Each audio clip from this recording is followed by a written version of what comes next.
Течат градежните активности кај поројот Свети Илија. Веќе се изградени 500 од 1300 метри кои треба да бидат изградени со средства обезбедени преку проектите на ТАВ Македонија.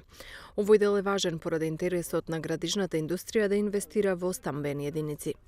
Станува збор во разговор со техничките лица од компанијата изведувач за должина од 2300 метри колку што се одобрени од страна на ТАВ, тоа е проект од програмата на ТАВ. Целата должина за реализација е околу 2800 метри, за што дополнително нормално, доколку не изнајдеме начин да се финансира преку истата програма, ќе вложиме сопствени средства на општината. Во моментот се реализираат 1,4 милиони евра за потребната должина која што ја има добиена компанијата за изработка и како што реков, дополнително ќе продолжиме до кога ќе направиме нови предмер пресметки и ќе распишеме нови јавни набавки за дореализација на целиот соуредување на целиот канал. Дополнително, како и во многу други ситуации, секогаш наидуваме на проблем со дивоградбите. Еден од проблемите на првата стационажа до каде што сме стигнати на 180 метра од првата дивоградба.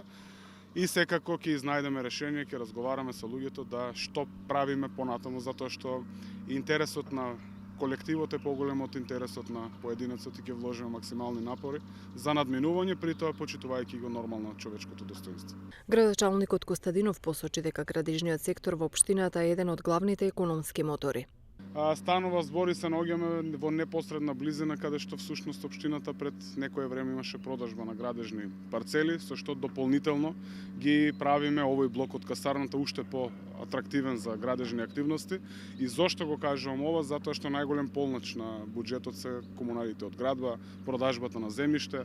Со едно такво уредување на каналот, нормално по завршување на уредувањето, пристапуваме со реализација на прв и нормално и на втор слој на улицата 23 октомври, тоа е улицата на која што сега стоиме, со што растаретуваме навистина сообраќајот во целата касарна и е придобивка за сите жители кои што живеат во таа нова Струмица, како што умееме ние да ја нарекуваме.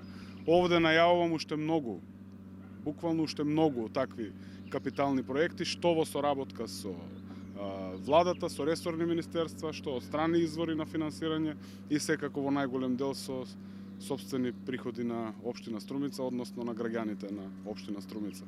Станува збор за проект кој опфаќа уредување на каналот, изведба на 2 сообраќајници паралелни со поројот и изградба на фекален колектор, со што треба да се решат инфраструктурните проблеми во овој дел на Струмица, кој станува ново градско јадро.